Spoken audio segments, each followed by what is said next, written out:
नमस्कार। Icon still प्रस्तुत built icon इस उपक्रम में आज हम हैं नासिक जिले के मालेगांव में और हमारे साथ है सीनियर इंजीनियर शाहिद महमूद अंसारी।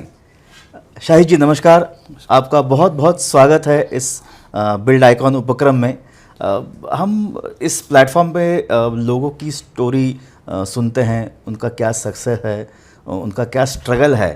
बाकायदा आपका बहुत बड़ा तजुर्बा है, लगभग 40-42 साल आपने इस सिविल लाइन में डाले हैं।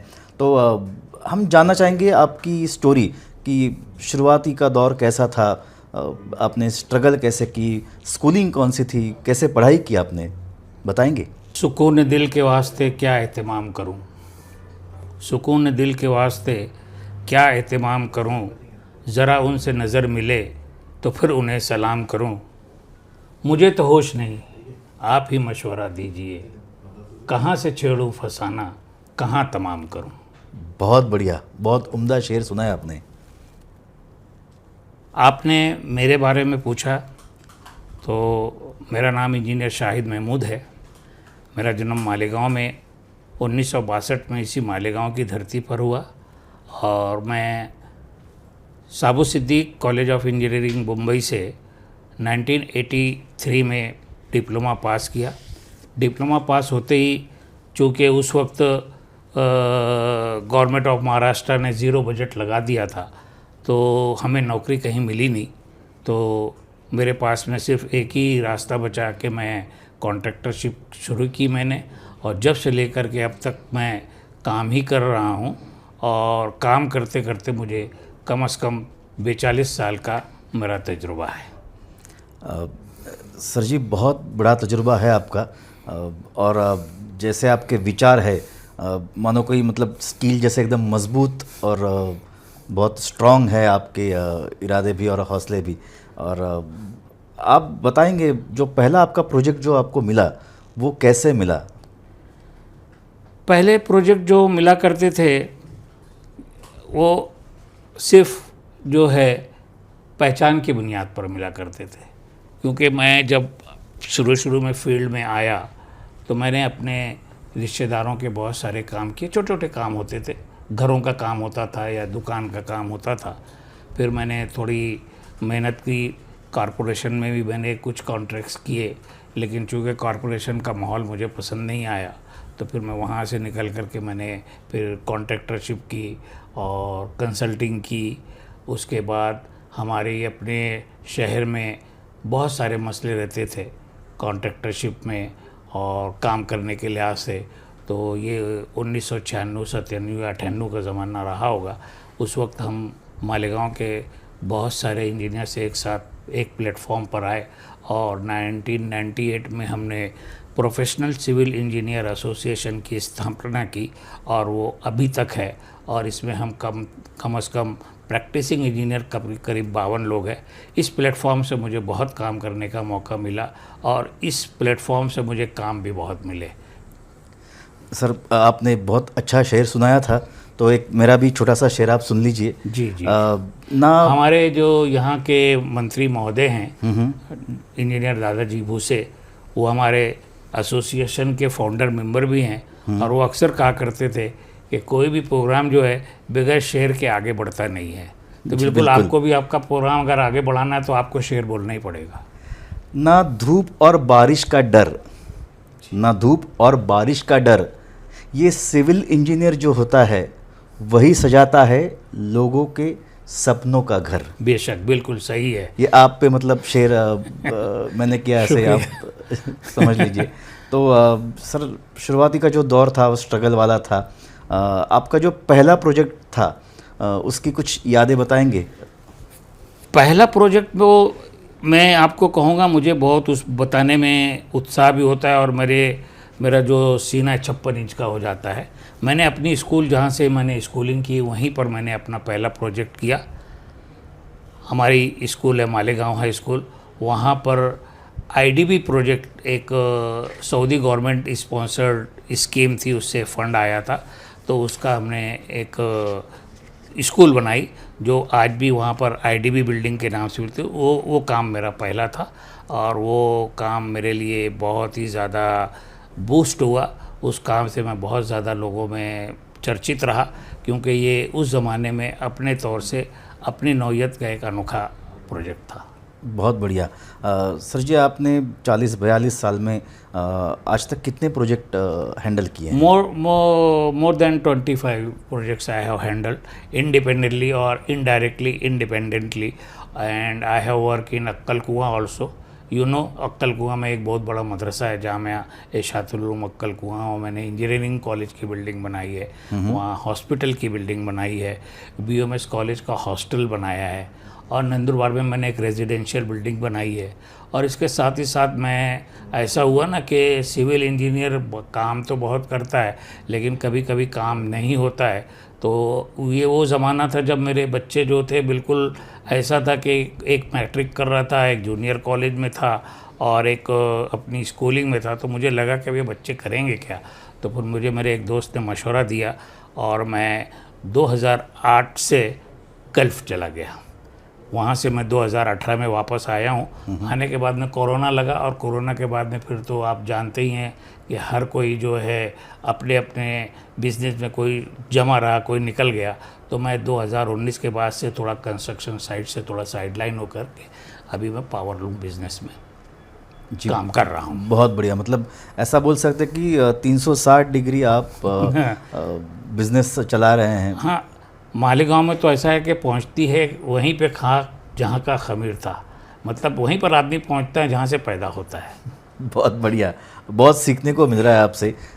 सर जी, आपके साथ जो वर्कर्स रहते हैं वो ज़्यादातर अनस्किल्ड लेबर्स जिनको हम बोलते हैं, तो उनके साथ काम करने में कभी कभी मतलब जो धोखा जो रहता है, कुछ एक्सीडेंट हो सकता है, इंसिडेंस हो सकता है साइट पे, तो वो ना हो, इसलिए आप क्या खबरदारी लेते हैं, क्या प्रिकॉशंस बता सकते हैं आप? यहाँ पर मैं आपकी एक समझ को दुरुस्त करूँगा, क्योंकि ये मालेगांव शहर है, और मालेगांव शहर में जो मज़दूर होते हैं, वो मज़दूर जो है वो अपने साहब को बहुत कुछ सिखाता है। यहाँ के मज़दूरों से मुझे बहुत कुछ सीखने को मिला। मैं आपको बताऊं कि मैं अपने आप को इंजीनियर समझता हूं, लेकिन मेरे यहाँ का जो काम किया करने वाला जो वर्कर है या उसका जो फोरमैन है, वो मेरे लिए इंजीनियर हो जाता है। वो बहुत सारी अपने प्रैक्टिकल नॉलेज की बातें करता है, और प्रैक्टिकल नॉलेज के ऊपर मैं बहुत दफ़े मैं आपको बताऊं कि मैंने बहुत दफ़ा अपने स्ट्रक्चरल डिज़ाइन को भी चेंज किया है। क्योंकि बाज़ दफ़ा ऐसा होता है कि बहुत सारे पढ़े लिखे लोग जो रहते हैं ना, वो एक्चुअल साइट कंडीशन के हिसाब से वो चीज़ डिज़ाइन नहीं कर पाते हैं, जो वो वहाँ पर वो बंदा जो रहता है, जो करता है, वो कर पाता है।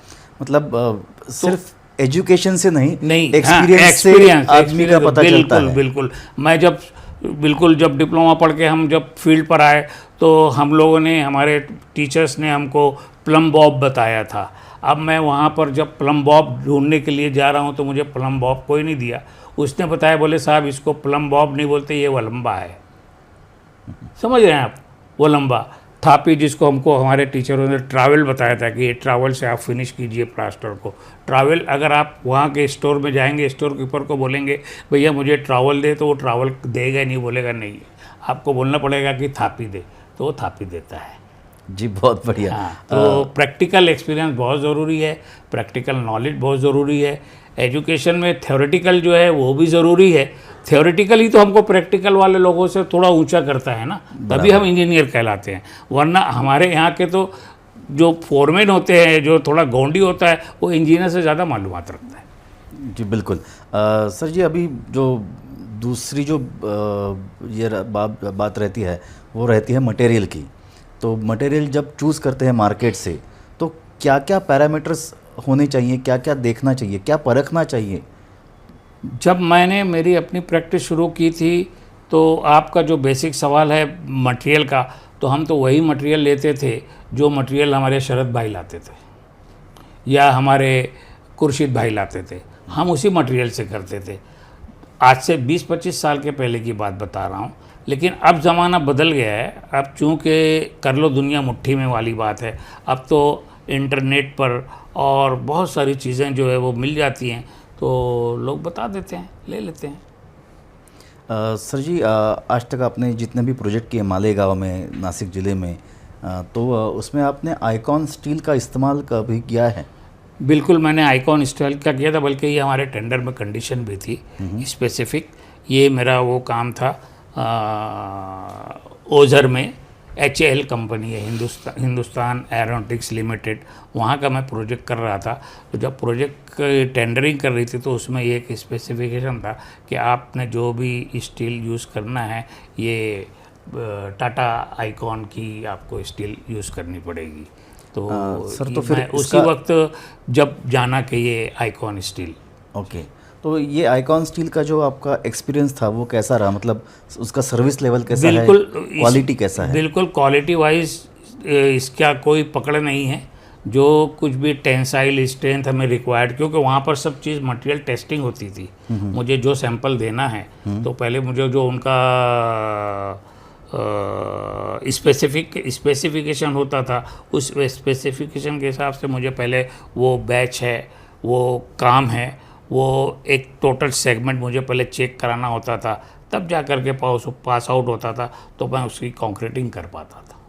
अच्छा, तो उसमें टाटा स्टील का जो मोनोग्राम है वो देखे बगैर, वो रिइंफोर्समेंट इंजीनियर चेक करने के बगैर आगे बढ़ता ही नहीं था। तो ये एक एडवांटेज था, लेकिन क्योंकि वो टाटा स्टील है तो हर कोई जो है उसके ऊपर नहीं, क्योंकि मुझे उसमें करना था इसलिए मुझे लेना पड़ता था। जी बिल्कुल।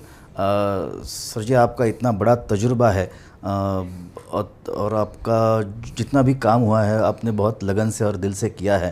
आप काफ़ी उम्दा और हौसला अफजा रखते हैं, एनर्जी भी बहुत रखते हैं। जैसे स्टील मजबूत होता है वैसे ही आपकी बात और आपकी हर चीज़ एकदम स्ट्रांग है।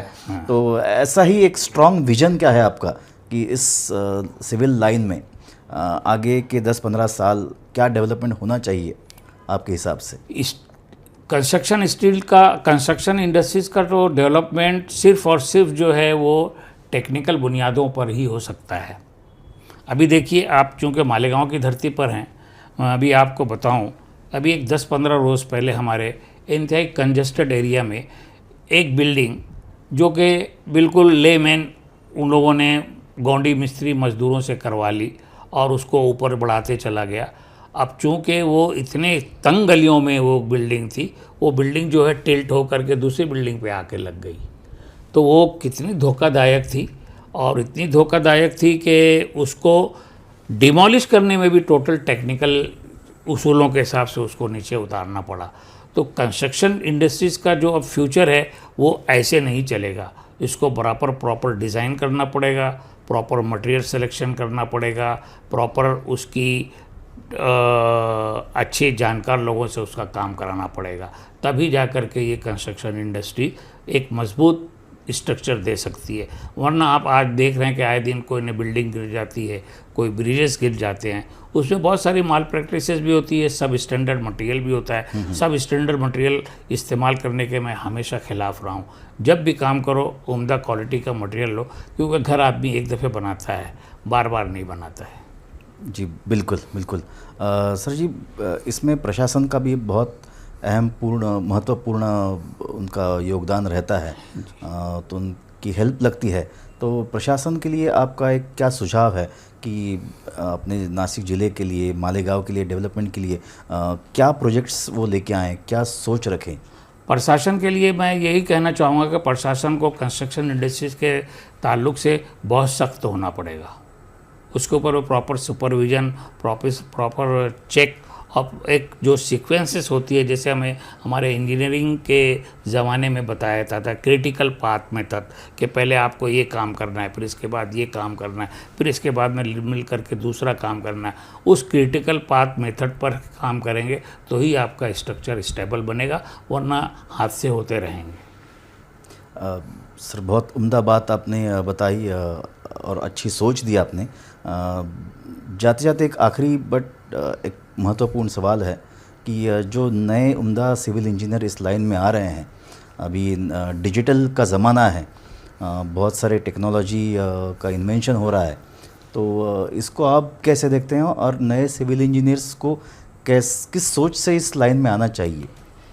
नए सिविल इंजीनियर को तो आने के लिए अभी देखिए, मैंने अपने ज़िंदगी में या मेरी अपनी लाइफ में मैंने इतना स्ट्रगल किया, और स्ट्रगल किया तो मैंने, जो मेरी फैमिली है उस फैमिली में मैं, मेरे अपने बच्चे जो है उन्होंने पक्का इरादा कर लिया कि हम कोई भी इंजीनियर बनेंगे लेकिन सिविल इंजीनियर नहीं बनेंगे, क्योंकि सिविल इंजीनियर में बहुत स्ट्रगल है। अगर आपको स्ट्रगल करना है तो ही सिविल इंजीनियरिंग फील्ड के लिए आगे आएँ, वरना आप कोई दूसरा वाइट कॉलर जॉब ढूंढ लीजिए। यहाँ अगर आपको सिविल इंजीनियर बनना है तो आपको मैदान में उतरना ही पड़ेगा, मज़दूरों के साथ हाथ मिला कर के काम करना पड़ेगा, और इन डेप्थ नॉलेज के साथ आपको अपने प्रोफेशन के साथ में इंसाफ करना होगा। बहुत बहुत अच्छा आपने एक विचार दिया। सर जी, आपने शुरुआत भी एक अच्छे खासे शेर से की, तो एक जाते जाते आपसे और एक उम्दा शेर सुनना चाहेंगे जो लोगों का और नए युवाओं का हौसला बढ़ाए, तो आप बताएंगे? हाँ, बड़े मुश्किल में डाल दिया। चंद लाइनें हैं, वो उसमें जो नए सिविल इंजीनियर बनना चाहते हैं उनके लिए एक मोटिवेशन भी है, और मेरी तरफ से उनके लिए दुआ भी है कि मंजिल से आगे बढ़कर मंजिल तलाश कर, मंजिल से आगे बढ़कर मंजिल तलाश कर, मिल जाए तुझको दरिया समुंदर तलाश कर। बहुत बढ़िया। मंजिल से आगे बढ़कर मंजिल तलाश कर, मिल जाए तुझको दरिया समुंदर तलाश कर, टूट जाता है हर शीशा पत्थर की चोट से, दगड फेकल्यावर काच तुटून जातो, बराबर। तोच है याच्यामध्ये कि टूट जाता है हर शीशा पत्थर की चोट से, पत्थर ही टूट जाए वो शीशा तलाश कर। बहुत बढ़िया, बहुत बढ़िया। सर अभी जाते जाते फिर मेरी भी दो लाइनें आप सुन ले। बिल्कुल बैलेंस होना चाहिए ना। आंसुओं के साथ हम हाले गम भी पिया करते हैं, आंसुओं के साथ हम हाले गम भी पिया करते हैं, मरना तो हरदम नसीब में फुर्सत में जिया करते हैं। वाह वाह। आपके जैसे जो सिविल इंजीनियर रहते हैं वो उस फुर्सत में जिया करते हैं, वरना आप बहुत मेहनत करते हो, बहुत लगन से लोगों के सपने सजाते हो, और आपको मतलब बोलते हैं एक प्लेटफॉर्म नहीं मिलता। ये जो एक प्लेटफॉर्म है, आपने इधर आके आज बात की, हमारा हौसला बढ़ाया, नए युवाओं का एक हौसला बढ़ाया, उनको एक अच्छा विचार दिया, तो उसके लिए बहुत बहुत धन्यवाद। आइकॉन स्टील की तरफ से आपको ढेर सारी आइकॉनिक शुभकामनाएं।